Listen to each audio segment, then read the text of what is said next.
Beleza. Ele, para quem não sabe ainda, a aula é gravada e ela vai para o convite do Meet, né, na agenda de vocês. Certo? Então, só entrar aqui, aí vai ficar gravado aqui a aula no dia de hoje, né? Então, vocês vão ver exatamente. Deixa eu pegar uma da semana passada, por exemplo. Ó, vai estar aqui a aulazinha gravada. E aqui é o chat, né? Vocês podem consultar também, caso tenha um texto. Não estava mostrando. Tá aqui, ó. Tá gravado aqui. E aqui é o chat, tá? Na agenda de vocês, na conta, né? Conta institucional, vocês tiveram um convite, vocês podem acessar aqui a agenda do Google. Tudo bem, minha gente? Então, vamos fazer aqui esse exercício, né? O cabo C, ó, ele tem uma velocidade de 22,5 centímetros por segundo, tá? Aceleração, perdão. E a velocidade inicial de 30 centímetros por segundo, então ele está indo nesse sentido, no sentido da esquerda para a direita, tá bom? E eu quero determinar o número de voltas da polícia em 2 segundos, tá? A velocidade é a mudança da posição da carga B depois de 2 segundos. E C, a aceleração do ponto D. Veja que eu tenho duas polias, né? E elas estão montadas uma sobre a outra. Então, aparafusadas uma na outra. De tal forma que a velocidade e a aceleração angular dessas polias são as mesmas. Beleza?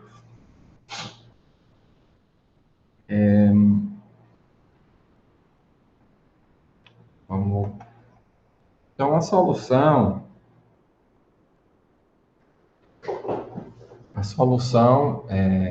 devido à ação do cabo, a velocidade tangencial e aceleração do ponto D são iguais à velocidade e aceleração do ponto C. Né? Então, eu vou usar essa característica cinemática, considerando que o cabo é inextensível,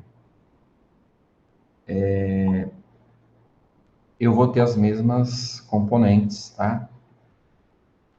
E com essa velocidade aqui, ó, do ponto D, eu vou conseguir saber qual é a velocidade angular das polias inicial, né?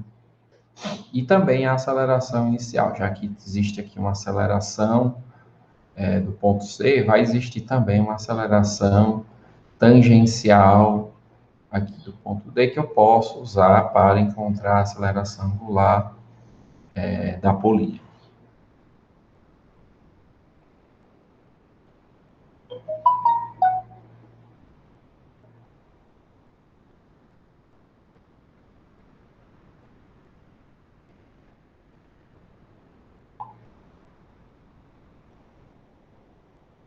Só um instante. Desligando aqui o celular.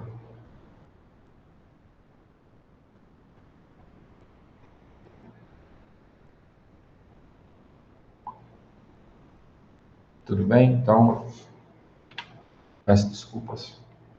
Aplica as relações de rotação uniformemente acelerada para determinar a velocidade e a posição angular da polia depois de 2 segundos, né? Se a aceleração é constante, a aceleração angular também vai ser constante, tá, gente? Então, e aí eu vou conseguir usar as expressões que a gente viu. Ou então vocês podem integrar, né? Integrar uma aceleração constante para uma expressão de velocidade e a expressão de velocidade em deslocamento angular, certo? Avalie a componente normal e a tangencial da aceleração de D, né? Então, isso vai me fazer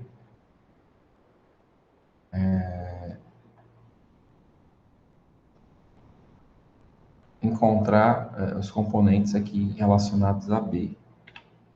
Então, vamos lá. Eu tenho VC e VD são iguais, tá? Porque a corda é inextensível, tá? Então, é igual a 30 centímetros por segundo. VD é igual a R ômega zero. Então, para achar ômega zero, basta dividir a velocidade do ponto D por o raio da nossa polia aqui central. Então, vai dar 4 radianos por segundo. Tá?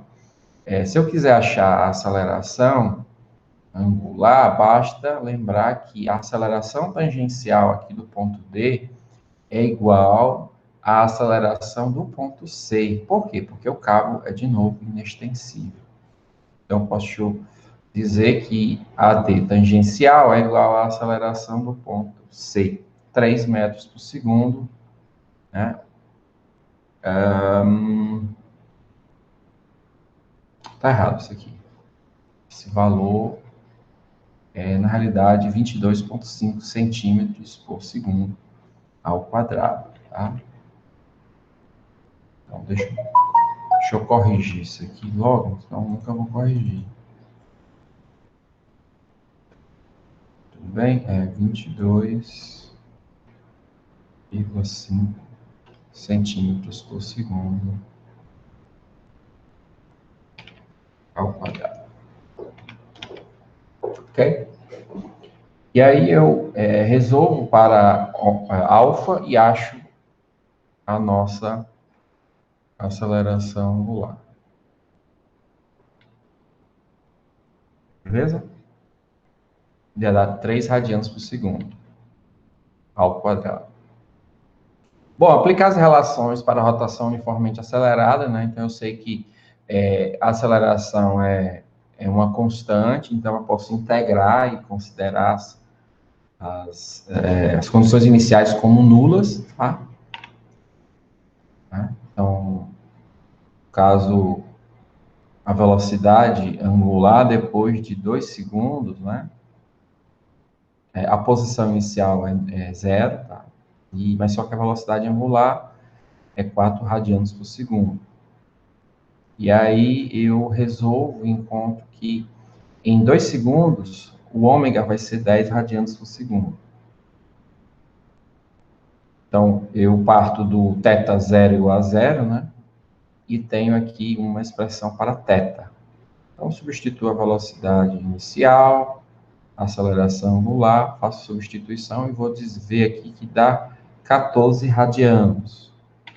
Né? Eu vou dividir os 14 radianos por 2π, que me dão um número de voltas, um número de rotações que eu vou ter para 2 segundos. Então, dá 2,23 revoluções. Bom, e aqui eu venho analisar a velocidade do corpo B. Né? A velocidade vai ser VB, né? A velocidade desse ponto aqui, que como a corda é inextensível, vai ser a mesma velocidade de B. A velocidade aqui na tangencial, que é R ômega. O ômega que encontramos, né, aqui, ó, depois de 2 segundos. Dá 10 radianos por segundo. O raio aumentou, vai para 12,5. E com isso eu acho a velocidade da massa P. 125 centímetros por segundo. Né? E em 2 segundos, perdão, eu vou deslocar 14 radianos, né? Para um raio de 12,5, significa um deslocamento de 175 centímetros. É o que a massa vai subir em 2 segundos. É só o comprimento de arco, né? Que eu tenho por girar 14 radianos. Então, dá mais de 2 voltas, conforme a gente já viu. Bom, e agora eu vou analisar as acelerações. A aceleração de AB, certo? Eu sei qual é a componente tangencial, né? A componente tangencial num instante t, a gente vai conseguir saber também, porque a gente tem a aceleração de c e a velocidade inicial. Já a componente normal, ela depende da velocidade, né? E do raio de curvatura, certo? Depende de ômega, certo? Então, vamos lá. AD tangencial vai ser, conforme a gente já viu, a 22,5. Normal, RD, ômega ao quadrado. E dá 120 centímetros por segundo ao quadrado. Então, são as componentes, né? Tangencial e normal, no início, né? E aí eu tenho a aceleração total, né? Eu vou pegar aqui, está em polegada, né? É só uma conversão dos valores que eu obtenho aqui para esse. Então, a figura que eu tinha em polegada, eu estou usando polegada, mas esse valor aqui é esse, tá? E esse daqui é esse. E aí a intensidade, basta usar Pitágoras, e aí você vai encontrar o ângulo, né, com a relação à horizontal, que o vetor total da aceleração no ponto D faz. Veja que não é na direção da corda. Bom, achei aí 122 centímetros por segundo ao quadrado e o ângulo, né? Basta dividir a normal pela tangencial e acho que dá 79,4 graus. Então, essa é a aceleração do ponto D. A aceleração no ponto A, né? Basta saber qual é a aceleração angular, tá certo? E multiplicar pelo raio. A aceleração é 3 radianos por segundo e o raio é 12,5. E aí você acha essa componente aqui, a aceleração do bloquinho P. Bom, a gente já viu essa parcela aqui, né? Já falamos sobre esse ponto. Esse aqui também.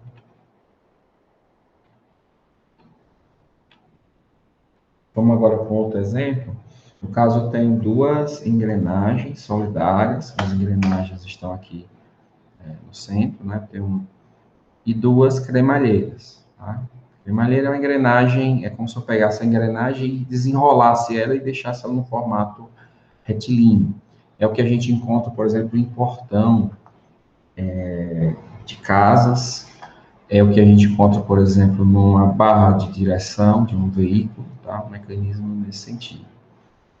Então, a engrenagem dupla, né, rola na cremalheira estacionária mais baixa, então essa aqui é estacionária, tá fixa. A velocidade do seu centro é de 1,2 metros por segundo. Então, ela está viajando aqui para a direita com 1,2 metros por segundo. Determine a velocidade angular da engrenagem e B, né, a velocidade da cremalheira superior, né? Então, porque esse cara que está girando, ele vai empurrar a cremalheira superior também, certo? Vai ter uma velocidade linear. R, né? E do ponto D. Eu quero saber qual a velocidade aqui do ponto D.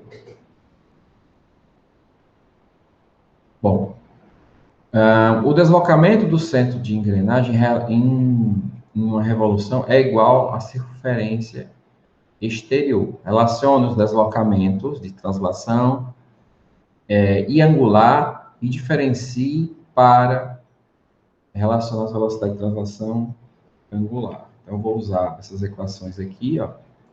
VP, velocidade de um ponto, né, é igual a VA mais VP em relação a A. Tá? Então, eu tenho um ponto. O meu ponto é isso aqui, ó. Deixa eu dizer que isso aqui é meu ponto. eu tenho essa velocidade aqui, VA, e a velocidade relativa desse ponto e desse me dá a velocidade angular da engrenagem. Aí o raio vai ser o raio da engrenagem, essa engrenagem maior. Certo? Então, eu vou usar essa equação aqui. Esse ponto, ele é zero porque ele está em contato e instantaneamente eu vou ter uma velocidade nula nesse ponto, ponto C. Avalie as velocidades do ponto B e D. Apesar disso, o nosso livro, ele traz uma técnica um pouco diferente, tá bom?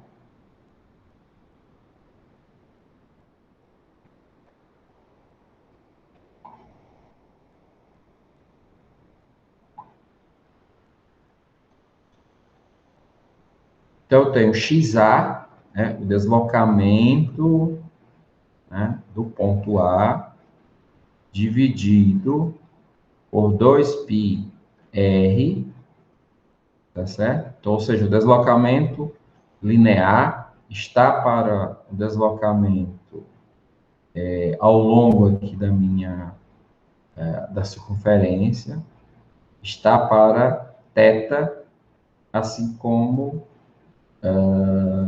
2π, tá certo? Então, eu tenho um ângulo, estou relacionando, é proporcional, tá certo? O deslocamento de uma determinada quantidade XA, aqui do centro, com o comprimento de arco dado por uma volta, tá certo? Comprimento de arco dado por uma volta.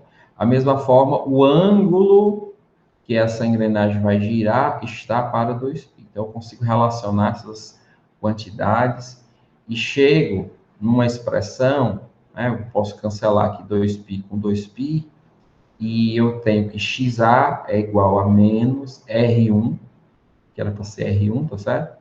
Que é o raio 1 da nossa engrenagem, θ.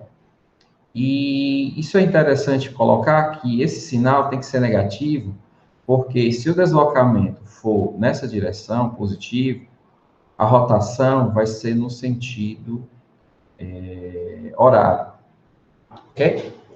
E para nós, consideramos a regra da mão direita, colocando a ponta dos dedos na direção, né, da rotação, o polegar vai indicar que o vetor vai entrar na figura e, portanto, é negativo. Aí, por isso que o sinal negativo nessa análise. Bom, acho a velocidade angular, basta, né, ver que basta derivar essa expressão aqui, o raio é constante e a derivada de θ é ômega. Tá? Então, eu resolvo para ômega, o sinal permanece, sinal negativo, né? VA dividido por RI, e aí eu vou ter uma velocidade angular de 8 radianos por segundo, tá certo? E esse vetor velocidade angular, ele é normal à figura. Então, está na direção K, né? Normal à figura. Então, X vetorial é I vetorial J, vai dar o K que está aqui. Portanto, eu tenho aí a minha velocidade angular representada na forma vetorial. Bom, eu achei a velocidade angular e agora eu vou poder encontrar a velocidade em qualquer ponto que eu queira, né? Já que eu tenho a velocidade em um determinado ponto, né, do centro, é dado, e eu vou ter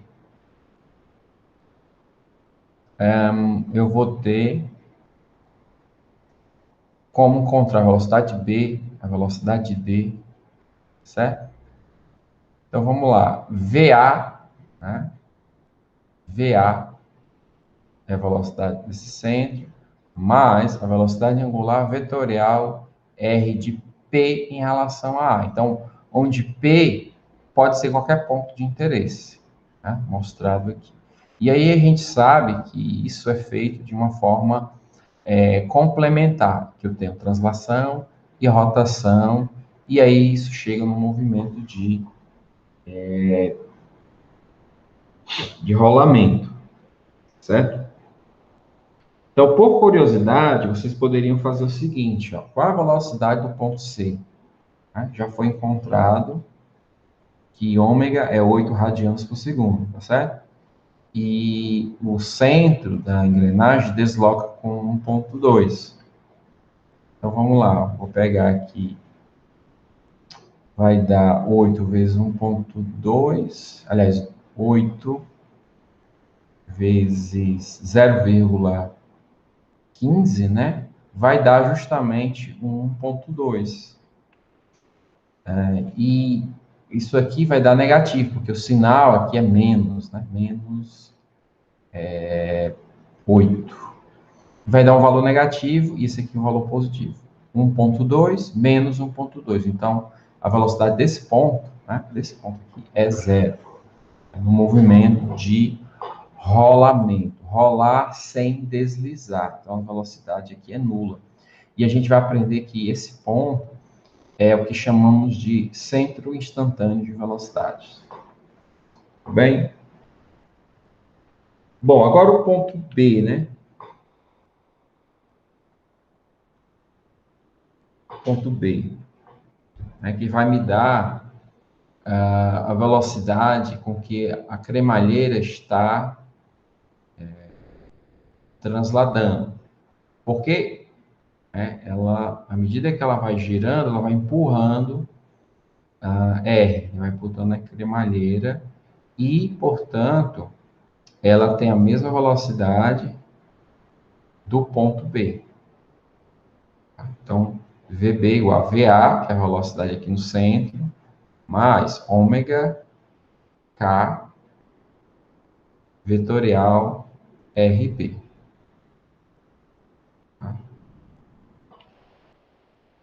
Ó, tem um erro aqui que o ômega era para ser negativo, né? Não está aparecendo aqui negativo, positivo.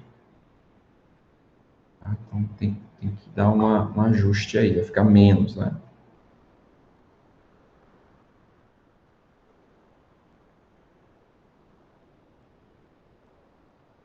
Vocês concordam comigo ou não? O que vocês acham?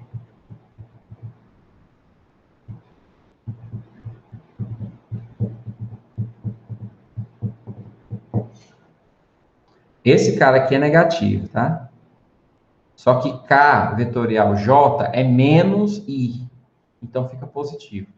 Tudo bem para vocês? Entenderam isso? Então o resultado é esse. Entretanto, esse sinal aqui deve ser negativo. Bom, agora a velocidade do ponto D, né? Então eu vou pegar, mesma forma, menos o R.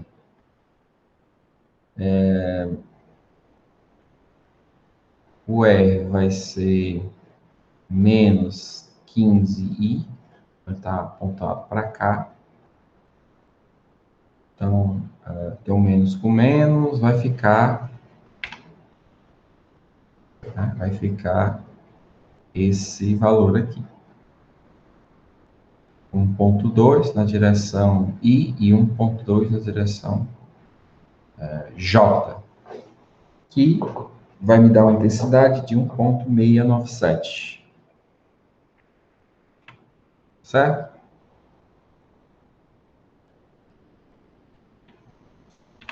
O outro exemplo, VD igual a VB mais VD V de B em relação a B. Então, da mesma forma que eu fiz anteriormente, eu tenho aqui um pistão, né, dentro de uma câmara de combustão. Essa manivela está girando a uma determinada velocidade. Caso a manivela AB está girando a 2.000 RPM e eu preciso achar a velocidade angular da biela, que é a barra BD, tá? E a velocidade do pistão, né, P.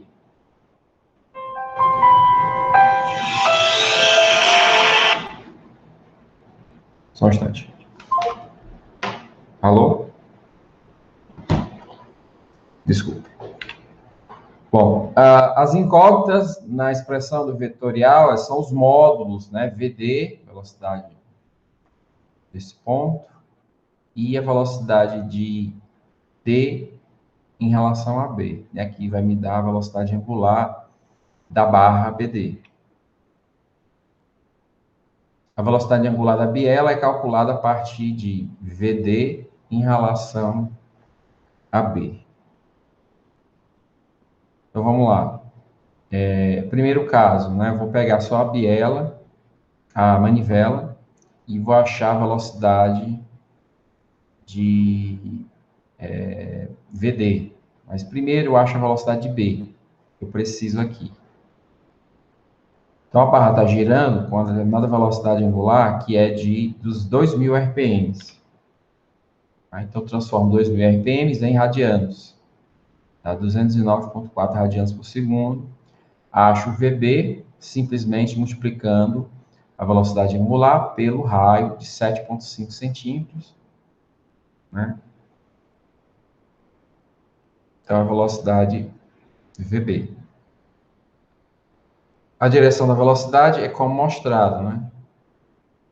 Então, se eu estou girando no sentido horário, vai ter essa direção. Se estivesse girando no sentido anti-horário, a velocidade de V seria para cima, tá? E agora eu posso usar a direção da velocidade absoluta D, né, VD, desse ponto aqui, é horizontal, tá certo? Por quê? Porque o ponto D, ele é solidário ao pistão, e o pistão só consegue deslizar ao longo de sua geometria. Eu não consigo girar aqui dentro, certo? Para girar, eu teria que deformar. Então, entretanto, a gente está considerando que os corpos são rígidos, certo? Então, essa premissa de deformação não é válida para a gente. E dessa forma, eu posso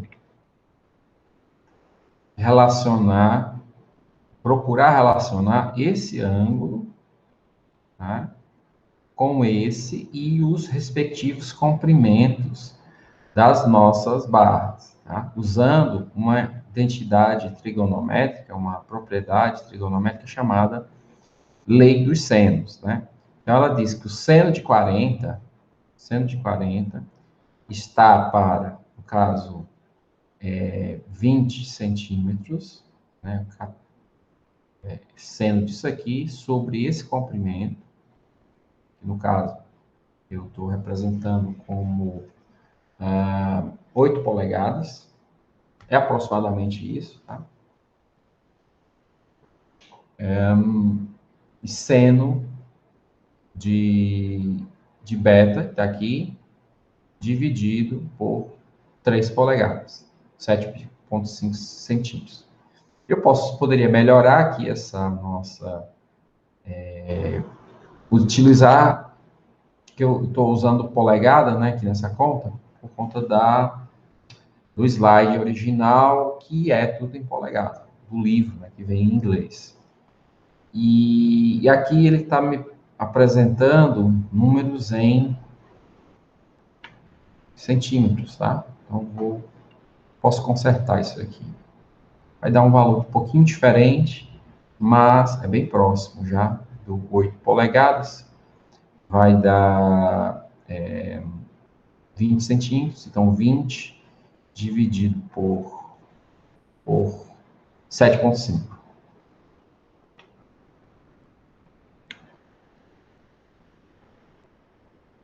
Bom, e aí, eu tendo esse ângulo, eu posso relacionar com os ângulos das velocidades, né, já definidas. Por exemplo, a velocidade de B é perpendicular à barra AB, e a velocidade de D é horizontal. Então, eu tenho a velocidade desse ponto e desse ponto aqui, né? Esse ponto eu tenho a intensidade e também tenho direção e sentido. Já esse ponto aqui, eu tenho apenas a direção, certo? A direção e sentido também, né? Porque já que ele está girando nesse sentido, ele vai estar empurrando a barra e esse cara está indo para frente. Então, eu tenho direção em sentido da velocidade desse ponto. Faltaria a intensidade, que aí eu vou usar uma trigonometria. Ó, essa aqui é a velocidade VB. Né? Aqui é a velocidade de D em relação a B. E aqui é a velocidade de D. Certo? Então, eu uso aqui a sobreposição dos efeitos de translação e rotação. Né? Então, como eu tenho nesse ponto VB, ó, e a velocidade mudou de direção, significa que a barra está girando também. A gente viu que se eu estivesse só transladando, as velocidades em todos os pontos da barra seriam iguais. Entretanto, como há rotação, as componentes são diferentes, né, de dois pontos distintos do mesmo corpo rígido. Tá? Não obstante, eu consigo fazer a sobreposição. Então, eu vou chamar ponto B como meu ponto de referência e vou dizer que VB, né, é um vetor também aqui em D, mas, ou seja, eu estou considerando somente a translação do corpo, mais a rotação em torno de B, né, que é o ômega PD, e vai me dar aqui a velocidade de D em relação a B. A velocidade desse ponto em relação a isso.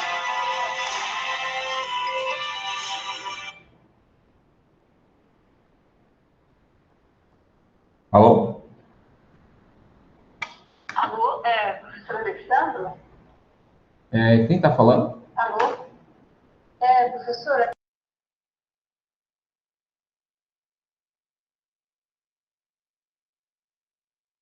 Professora, eu estou dando uma aula agora.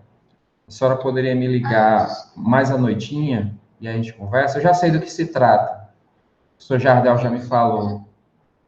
Tá certo, tá bom então. Tá bom, professora? Tá. Obrigado, hein? Então, boa Tá tarde. boa aula. Tchau, tchau. Boa tarde.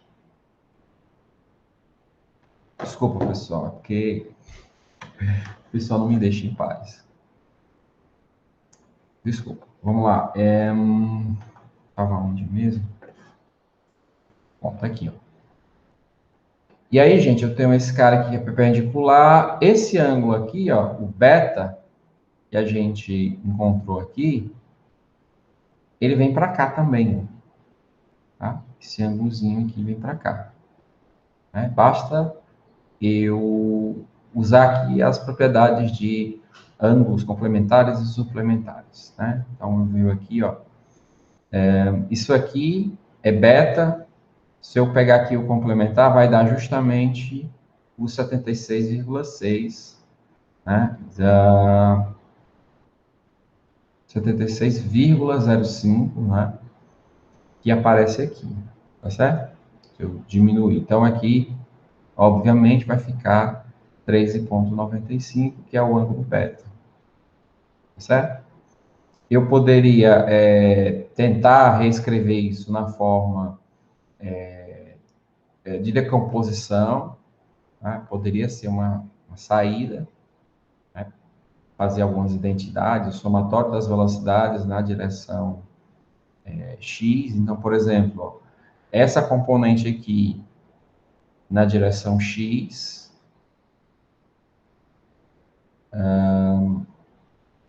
tá? Na direção x é igual aos complementos também na direção x. Entretanto, é interessante a gente utilizar também de propriedades trigonométricas para analisar de uma forma para poder visualizar o movimento, né? Ter um sentimento de visualização do movimento, tá certo? Então, eu tenho um VD, o VB, coloco aqui, eu tenho como encontrar essa intensidade, né? Eu encontro intensidade, direção e sentido. Aqui eu tenho só direção e sentido. E esse cara aqui também vai ser obtido, não tem só as direções. Ele vai ser perpendicular à barra BD, né? E, portanto, ele vai ficar com 53,95 em relação ao vetor VB. Tá certo? E aí, gente, eu consigo agora trabalhar com um triângulo de velocidades em que eu vou poder trabalhar com a lei dos senos. Ok? Ora, VD, que eu não sei quanto é, dividido por o seno de 53,95 é igual, né, a algo que eu sei, ó, 1570,5 dividido pelo ângulo 76,005. Então, essa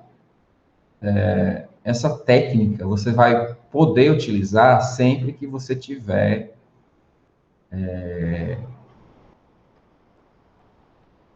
dois ângulos, né, e uma velocidade, aliás, duas velocidades, ou três ângulos e uma velocidade. Aí você vai conseguir achar as duas, né, essas duas aqui, né, conforme aparece aqui nas equações.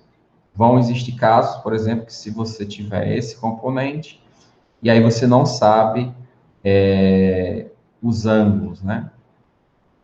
Dois ângulos. Aí você sabe que o somatório de todos os ângulos, né, dá 180, né? Então, isso aqui vai ser um valor, por exemplo, ó, beta, e esse aqui vai ser 180 menos esse.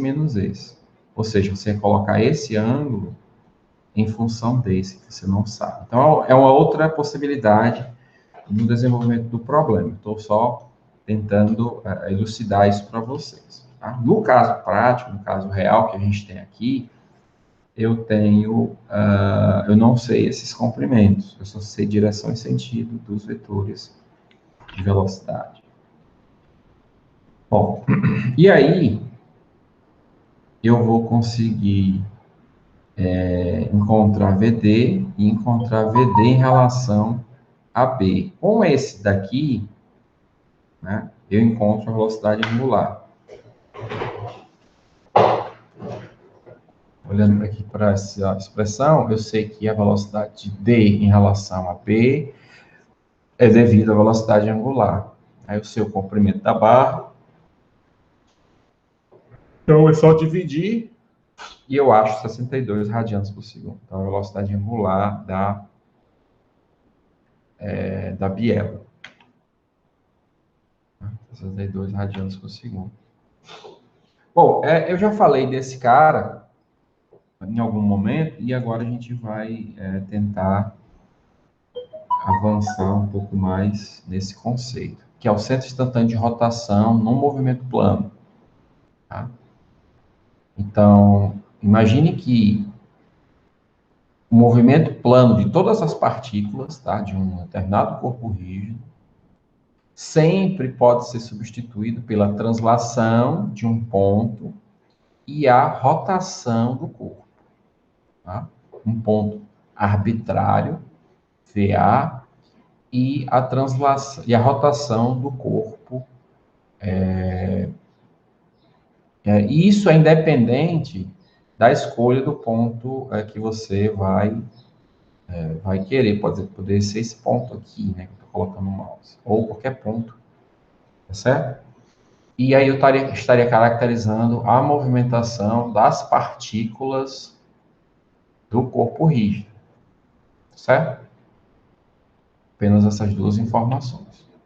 Com essas duas informações, eu consigo saber a velocidade em qualquer ponto do corpo rígido, né? Basta usar aquela velha regrinha. Para saber, por exemplo, ponto P aqui, basta saber a velocidade do ponto A mais a velocidade, né, do ponto de interesse em relação a A.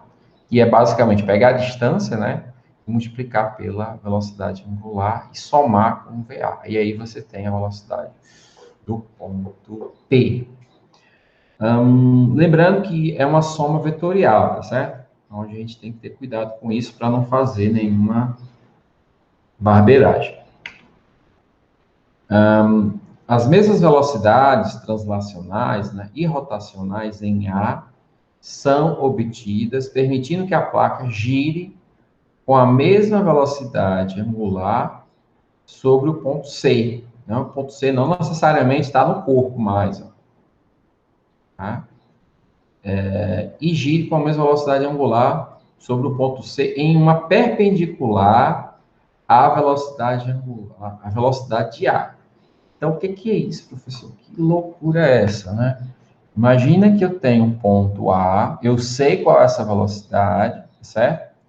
E eu posso fazer instantaneamente como se a velocidade do ponto A fosse gerada pela velocidade angular ômega, né, do corpo em relação a um ponto C.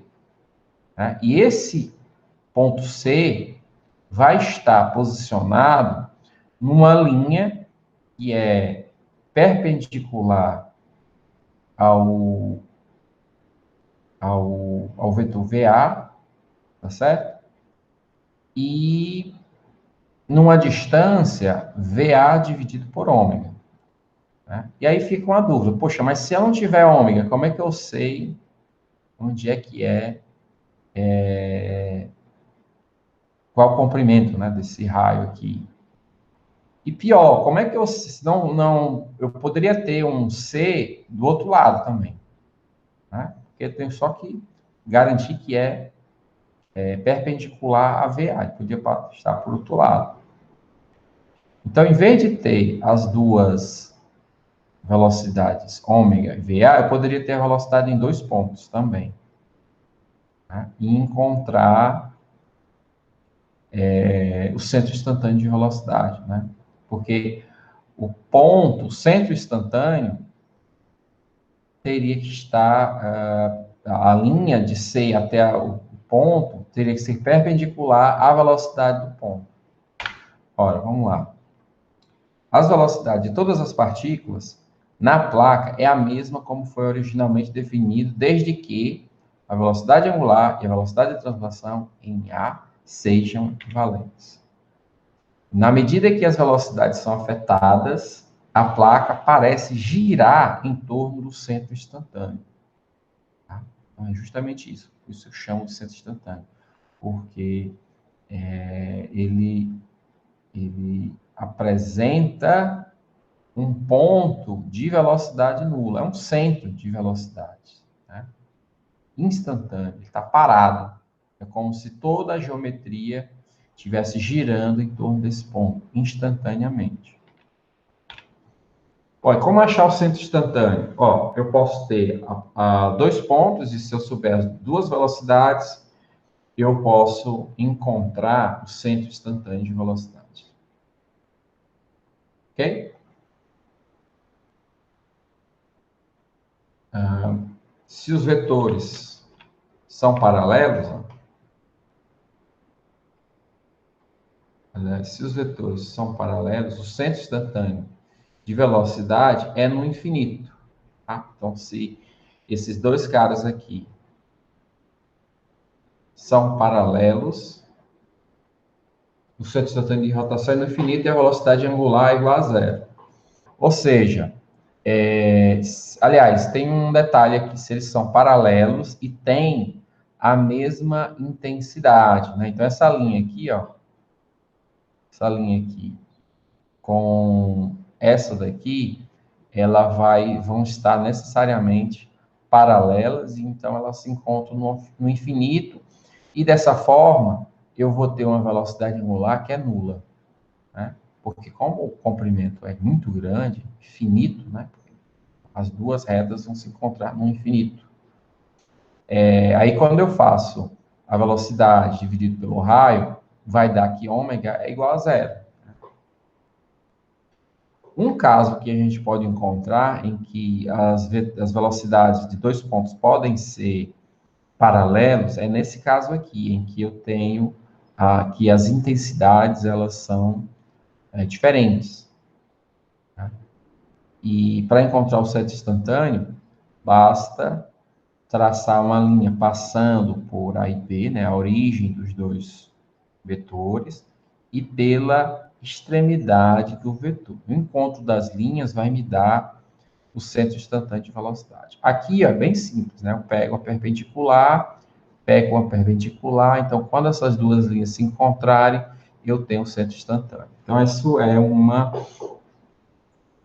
propriedade geométrica, né, das nossas velocidades. Se os módulos das velocidades são iguais, o centro instantâneo de rotação é infinito e a velocidade angular é zero. Então, por exemplo, aqui, um exemplo que a gente já conhece. Imagine que eu tenho esse bloco deslizando ao longo de um eixo, essa linha pontilhada, e aqui VA deslizando ao longo. Então, eu pego as perpendiculares aos vetores, e essas duas linhas vão se encontrar, correto? Esse é o centro instantâneo. Centro instantâneo de velocidade. Então, se eu quiser achar a velocidade angular da barra, basta pegar aqui, ó, esse cara, tá? VA, e dividir por essa distância. E aí eu chego na velocidade angular, certo? Ou também eu poderia pegar essa componente e dividir por essa distância. E aí também conseguiria achar a velocidade angular da barra. Tá? Então, ó, VA sobre AC, né? Que você vai chamar de L cosseno de θ. E VB é igual a BC, tá? BC é essa distância aqui, vezes ômega. Tá? Então, a gente chega num resultado semelhante ao que a gente encontrou anteriormente, VA tangente de θ. Que é a mesma coisa de dizer que o ângulo, né, a tangente do ângulo θ é igual a VB, esse cara, dividido por esse.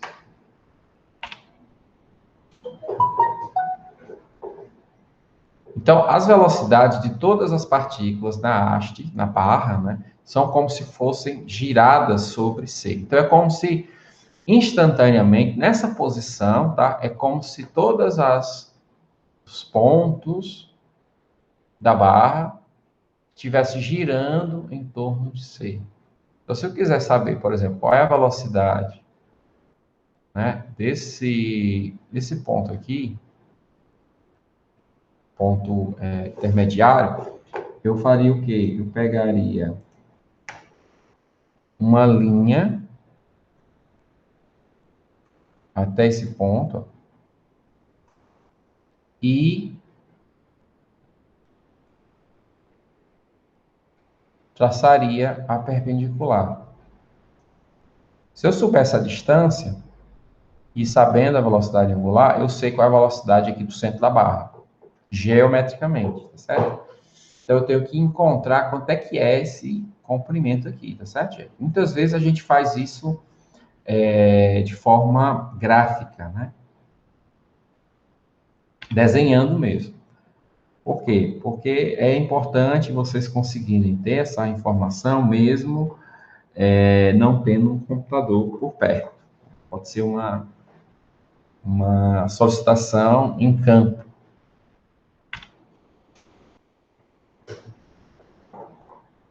Outra propriedade importante é que a velocidade no centro instantâneo tem velocidade nula. Tá? É um centro de rotação. E, por fim, a aceleração das partículas na placa não pode ser determinada como se a placa estivesse simplesmente girando sobre si. Tá? Então, eu não vou conseguir aplicar essa mesma característica, essa mesma análise para obter aceleração, certo? Somente velocidade. Tá bom? E aqui eu tenho duas informações interessantes, tá? À medida que o corpo vai deslocando, o ponto C, né, para um observador que está no corpo, ele vai enxergar uma determinada trajetória, tá? E um observador que está no espaço, né, num referencial inercial, ele vai enxergar o ponto realizando uma outra trajetória, tá? E essas trajetórias, elas são sempre tangenciais, certo? Essas duas linhas vão ser sempre tangenciais e as tangências me dão um ponto C num instante, num determinado instante.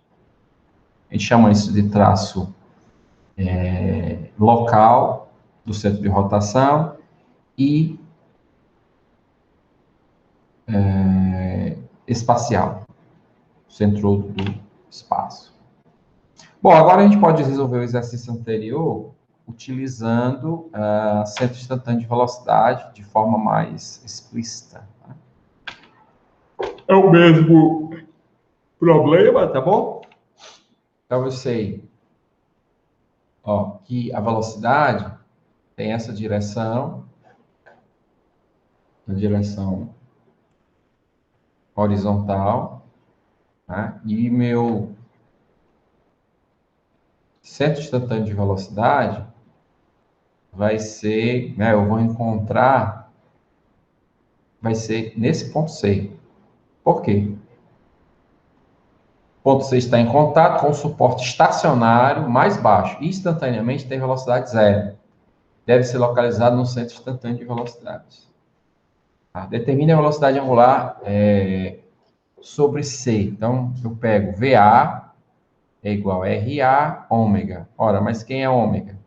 VA dividido por RA dá mesmo os 8 radianos por segundo. Avalie velocidades em B e D, com base em suas rotações em torno de C. Ora, VR, né, igual a VB, RB, ômega. Mas quem é RB? RB não é o raio da engrenagem, tá? É a distância desse ponto até esse ponto aqui, chamado de RB, um raio. Não o raio da esfera. Então, dá 0,25 vezes 8 radianos por segundo. Correto? E aí isso me dá 2 metros por segundo na direção I. Tudo bem? Então, tem o VD. Bom, e aí, como é que eu acho a velocidade ponto D? Eu traço uma linha passando de D a C e traço uma perpendicular, né, a essa linha. Aí isso vai me dar uma distância RD que eu consigo encontrar baseado no ângulo de 45 graus. Né? Vai ser um ângulo de 45 graus aqui. E aí eu tenho esse valor e esse valor, que são iguais, né? São os raios, e aí eu encontro quem é RD. E RD vai ser RA ao quadrado mais RA ao quadrado, eu tiro a raiz e vou achar o nosso RD. Então, dá 0,15 raiz de 2, acho a velocidade VD, multiplicando a velocidade angular que eu encontrei anteriormente pela distância, né, em metros. E aí eu acho a velocidade 1,697. Eu vou ter componentes iguais, né? Porque o ângulo é de 45 graus. Então, eu vou ter o componente x igual ao componente y. Aqui, da mesma forma, eu vou conseguir utilizar aqui o centro instantâneo de velocidades. Ó. Então, eu tenho esse ponto desloca na horizontal e esse ponto tem uma velocidade perpendicular à barra AB, a manivela, né? Ora, eu traço uma perpendicular a esse vetor e uma perpendicular a esse vetor. No encontro das duas linhas de construção, eu vou saber onde é o centro instantâneo de velocidade. Né? E aí eu vou analisar, né, os ângulos. Né? Aqui eu tenho beta, 40 vem daqui. Isso aqui é 90 graus, né? Esse vetor B é perpendicular à linha. Tá certo? Então, esse beta a gente já encontrou, né, do exercício passado. O gama B vai ser 40 mais beta. Né? Aqui em cima é 50, porque aqui é 40, né? Alternos externos, né? E aqui vai ser 50. Vou achar o gama D, né? E o beta está aqui também. E dessa forma, eu vou conseguir encontrar quem é gama B e quem é gama D. Utilizo os diagrama, o teorema dos senos, né? A lei dos senos.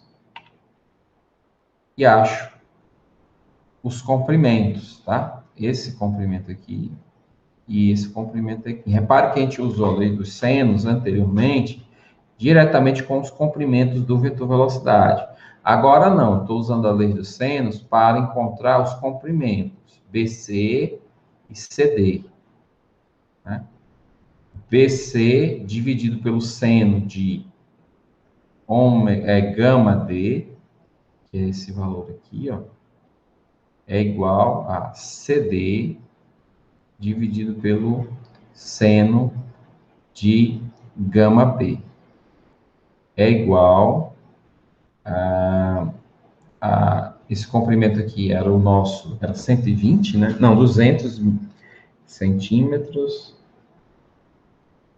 dividido por 150. E aí eu encontro BC e CD e posso agora encontrar a velocidade angular da barra. O mesmo resultado, VD 21,1 centímetros, 62 radianos por segundo é a velocidade angular. Eu acho a velocidade do ponto D. Ok?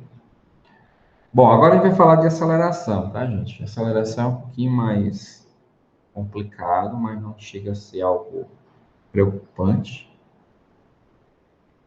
A aceleração absoluta de uma partícula da placa AB, AA mais AB em relação a A. Tudo bem? AB em relação a A tangencial é igual a alfa K vetorial R de B em relação a A. Aí eu vou pegar esse vetor, né? Esse vetor aqui, que está unindo esses dois pontos. Lembrando que eu vou ter que utilizar esse sistema de coordenadas. Tá? Ora, como esse cara, né, é ortogonal a o alfa K, né, são ortogonais, basta apenas eu achar a componente, né, de tangencial R vezes ômega, porque seno de 90 é 1. Da mesma forma aqui, ó, menos ômega ao quadrado, R de P em relação a A, esse cara aqui vai estar sempre apontando para dentro, sempre no sentido do centro de rotação, bom? R ômega ao quadrado, está apontando para cá. E aí eu vou utilizar a velha equação, né? A aceleração de B é igual à aceleração de A mais a aceleração de B em relação a A. Só que a aceleração de B em relação a A tem duas componentes, a tangencial e a normal. Né? Tangencial e a normal. E aí eu vou fazendo esse diagrama vetorial e também equações vetoriais.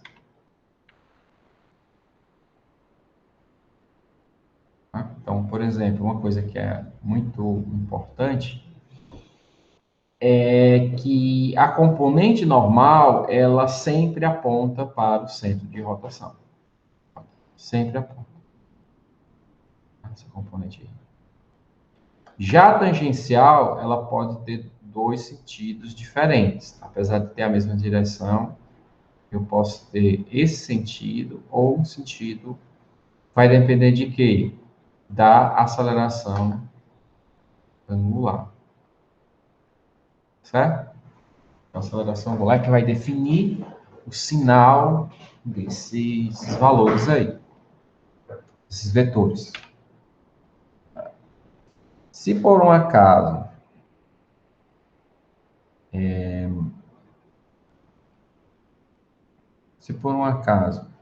a aceleração de B, né? Veja que B, ó, esse ponto aqui, ele pode ter essas duas direções. Se for para baixo, eu vou ter essa representação. Se for para cima, eu vou ter essa representação aqui, né? A aceleração de B é igual, esse cara é igual à aceleração de A. Então, a aceleração de A vai ter que ser no outro sentido, certo? Porque eu tenho que sair também daqui. Ó, a origem do meu diagrama coincide com a cauda da minha seta, né? Do meu vetor. Essa direção aqui é a direção normal. E aí eu somo, né? Os dois.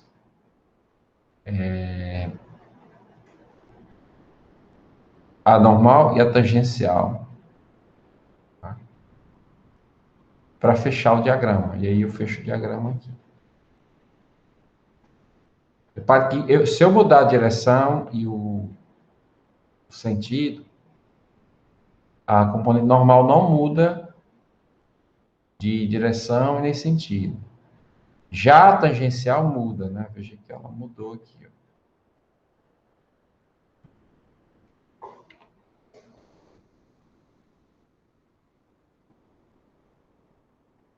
Se eu mexer somente na intensidade, né? Esse cara aqui pode mudar de sentido.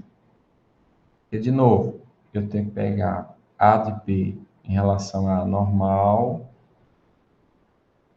mais A de B em relação a tangencial. Aí, se eu for daqui até aqui, eu tenho uma aceleração de B em relação a A, conforme apresentado aqui nessa equação.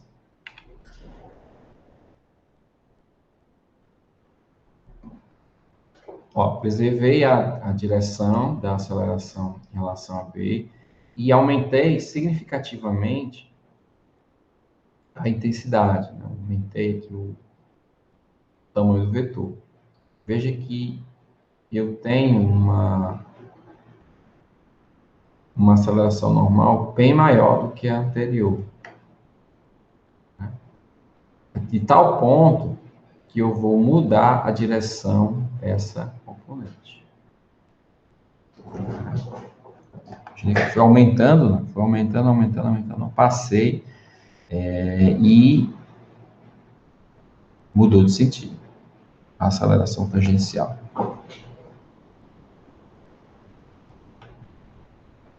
Então, o resultado do vetor depende do sentido de A e dos modos relativos de A e de B em relação a A.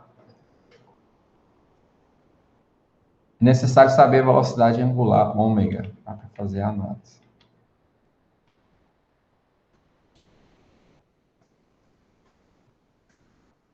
Uma outra forma de fazer isso é escrever, ó, a aceleração de B é igual a aceleração de A mais B em relação a A, em termos de duas componentes. Componente X, componente Y. Eu sei que Y vai me dar a aceleração de B, então é menos, né, a aceleração de B, menos L ômega ao quadrado, cosseno de θ, que é essa componente aqui. E L, alfa, né? Alfa é a aceleração angular, vezes o seno de θ.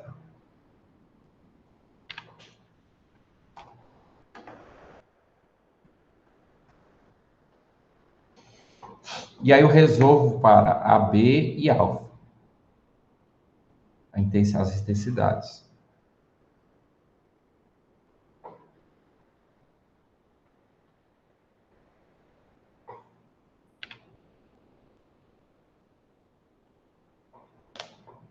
Então aqui é mais uma forma, que é em termos de parâmetro, isso aqui, basicamente, você vai pegar a posição de A, né, e YB, então essas cotas, eu vou derivar e acho as acelerações em função do ângulo θ, em função de um parâmetro, né, de parâmetro geométrico. Então, por fim, eu tenho um centro da engrenagem dupla tem velocidade e uma aceleração, respectivamente. Determina a aceleração angular da engrenagem e B, a aceleração dos pontos P, C e D. Então, eu tenho a expressão da posição da marcha em função de θ é diferenciada duas vezes para definir a relação entre as acelerações translacional e angular. Então, vamos ver como é que é feito isso. Ó, de novo, eu utilizo aquelas expressões, derivo a primeira vez, né? Eu sei quanto é que é a velocidade, derivo mais uma vez, acho a aceleração de A, né, é igual a menos R1 θ 2 pontos. E, portanto, a aceleração angular é dada por essa expressão. Ora, e agora como é que eu faço para encontrar as acelerações, né? Eu posso afirmar que posso usar um ponto de referência, usar o ponto A no centro, e eu tenho a translação do corpo, mais duas componentes, né, de aceleração. Então, para saber a aceleração do ponto D, eu vou ter a aceleração do ponto A e a aceleração de D em relação a A. Né? Da mesma forma, o ponto B, eu tenho a aceleração do ponto A mais a aceleração de B em relação a A. E essa aceleração de B em relação a A tem duas componentes. Tem uma componente normal e uma componente tangencial. E se somam dessa forma aqui.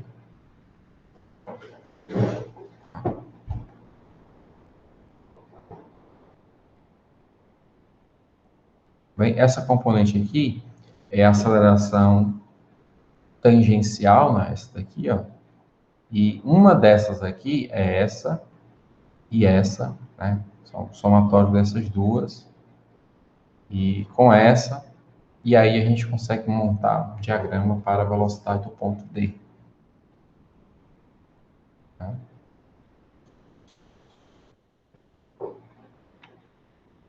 Então, eu vou fazer da seguinte forma. Ponto B agora.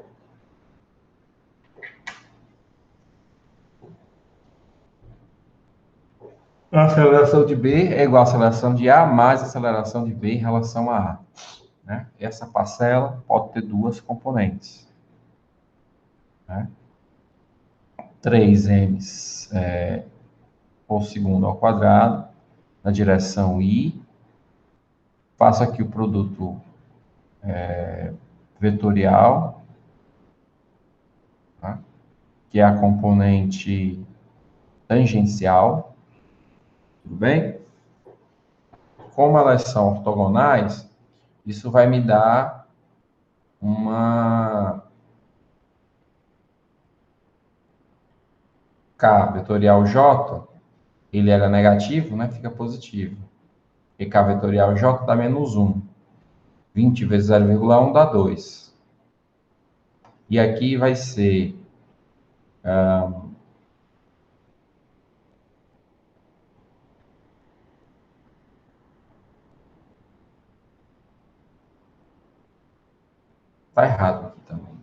Ah, não, porque, desculpa, o 8 ao quadrado, a 64, né?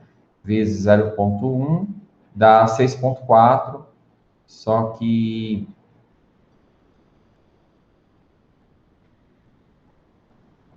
esse cara é negativo, com esse cara que é negativo, vai ficar positivo aqui.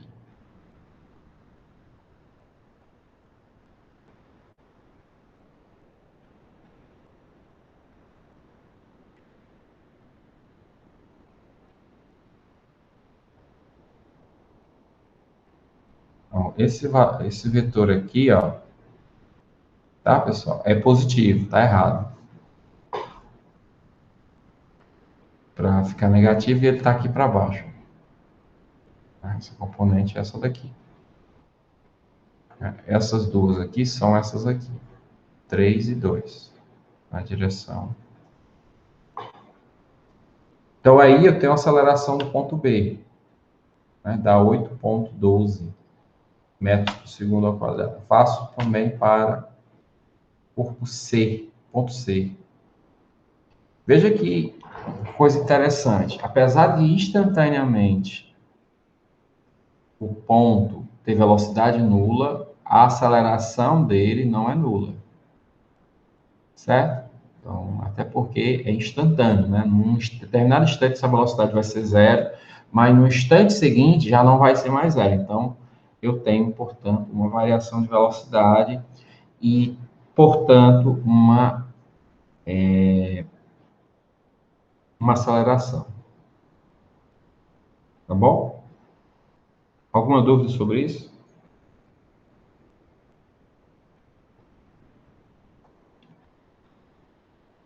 Então, a aceleração é 9,60 metros por segundo ao quadrado na direção J.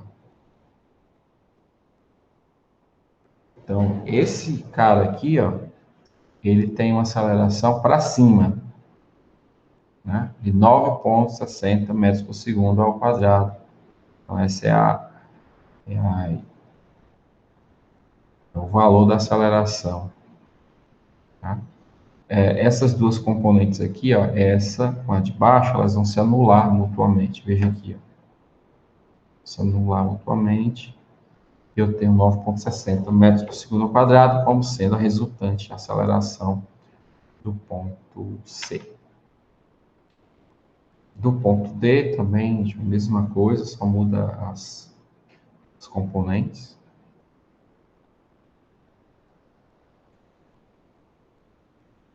Então, resolvendo, eu chego a 12,95 metros por segundo ao quadrado. Então, eu posso fazer análise de aceleração para o mecanismo Biela-Manivela.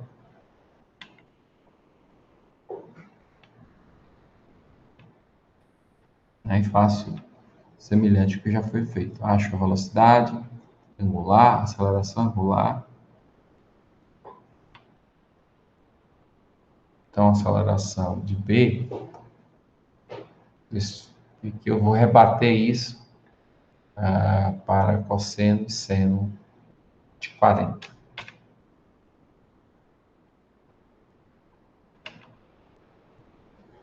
As direções das acelerações AD, a de D em relação a B e a de B, de D em relação a B normal, são determinadas a partir da geometria, tá certo, pessoal?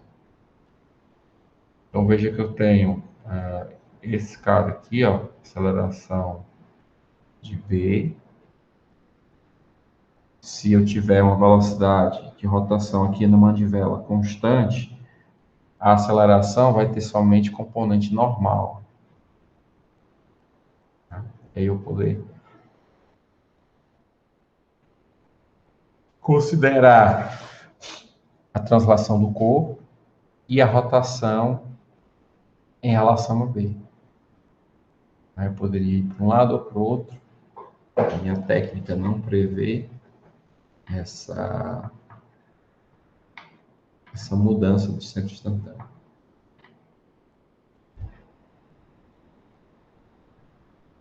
partir do exemplo 15.3, né, já foi executado, o ômega D é de 62 radianos por segundo e o beta 13,95.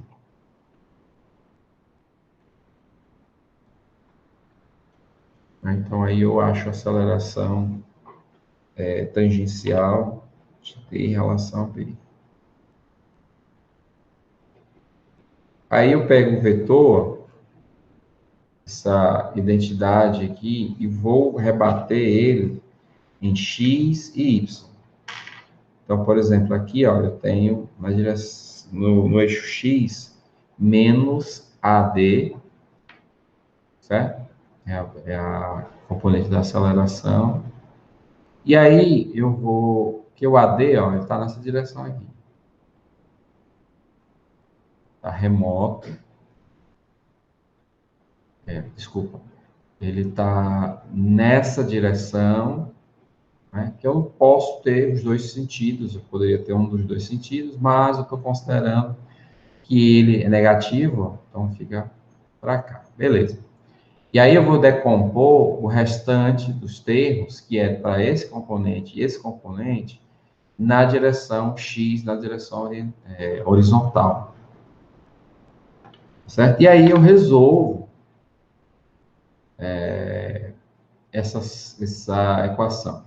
Veja que, no caso, eu tenho duas incógnitas. Né? Eu tenho o AD e o alfa BD. Fazendo a mesma coisa, a mesma ideia, só que agora para o eixo Y, eu vou ter apenas igual a zero, né? Porque não vou ter componente na direção Y. Repito os valores e vou alterar somente os veja o cosseno é seno. O ângulo nem muda. Aqui vai mudar o sinal. Sinal não muda. Aqui muda o sinal. Tá? Por quê? Por conta da projeção, né? Então, você está projetando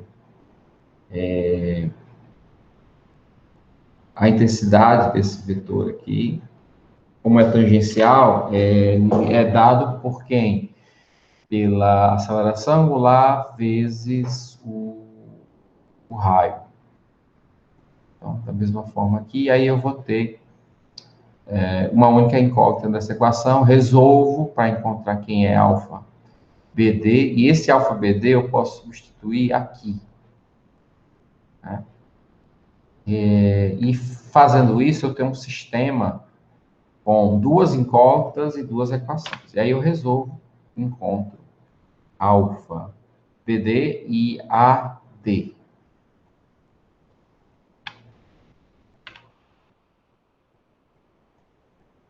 Por fim, eu tenho aqui um mecanismo de 4 barras. A gente já viu algo semelhante numa aula anterior. VDI, né? Velocidade desse ponto aqui é igual a ômega DE, ômega DA, vetorial RD. Então, estou pegando a velocidade desse ponto, considerando essa geometria e esse centro instantâneo de velocidade, né, que é um centro fixo. Ao contrário dos demais, ele é fixo. E então eu cacho a velocidade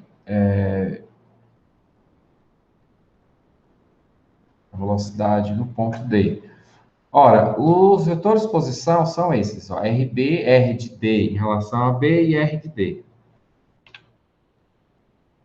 Então, VB é igual a ômega AB, a velocidade dessa barra, velocidade angular, então está no sentido anti-horário, vetorial RB. E aí eu substituo e acho as componentes da velocidade VB.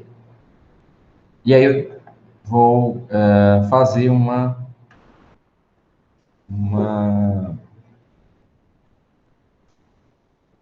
distribuição entre componente X e componente Y. Então, eu sei quem é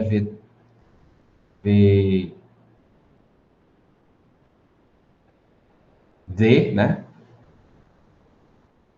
VD, ó, tem essas duas componentes aqui, menos 42,5 na direção I, então é esse cara aqui. Só que eu não sei quem é ômega DE. Aí eu vou chamar menos 42,5 ômega DE é igual a menos 400, né? Menos 7,5 ômega BD.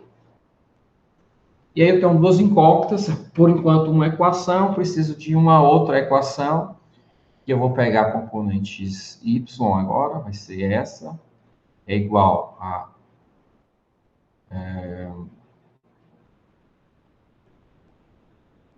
Tá errado. Ah, esses slides que entregam para a gente, é só para... Porque aqui, gente, ó, é 700 mais 30 ômega BD. Onde esse 30 aqui é esse comprimento, certo? Na direção I.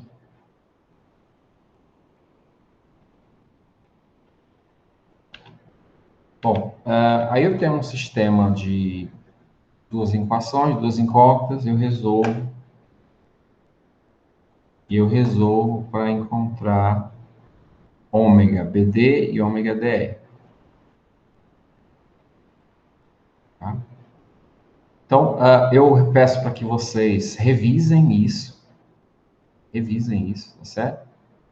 A gente vai entrar agora num conteúdo um pouquinho mais difícil. Nós vamos verificar qual é a taxa de mudança, né?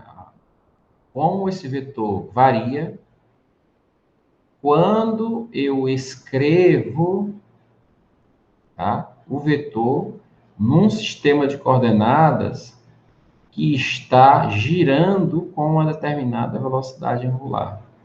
É semelhante àquelas questões que a gente viu de sistema de coordenadas cilíndrico, sistema de coordenadas esféricos, tá certo? Esse sistema de coordenadas aqui, x, y, z minúsculo, está girando com velocidade ômega. Né? E o vetor, né, que foi escrito segundo essa base, segundo esse sistema, que está variando. Né? Então, se eu quiser saber a derivada de Q, eu tenho que levar em consideração que o sistema está em rotação. Tá? Tá certo? Então, a gente vai ver isso na próxima aula. E vai surgir umas componentes bem interessantes, chamada, por exemplo, a aceleração de Coriolis. E aí eu vou explicar direitinho o que é essa aceleração, para a gente entender esse efeito físico, né, dessa aceleração. É um efeito giroscópico, tá bom? Dá origem a vários efeitos giroscópicos em dinâmica, tá bom? Então eu agradeço a presença de todos e a gente se vê na quarta-feira. Né? Tudo bem, gente? Agradeço a presença de todos. E na quarta-feira, depois da aula, eu tiro as dúvidas que vocês tiverem, certo? Tá bom? Então, boa semana para vocês.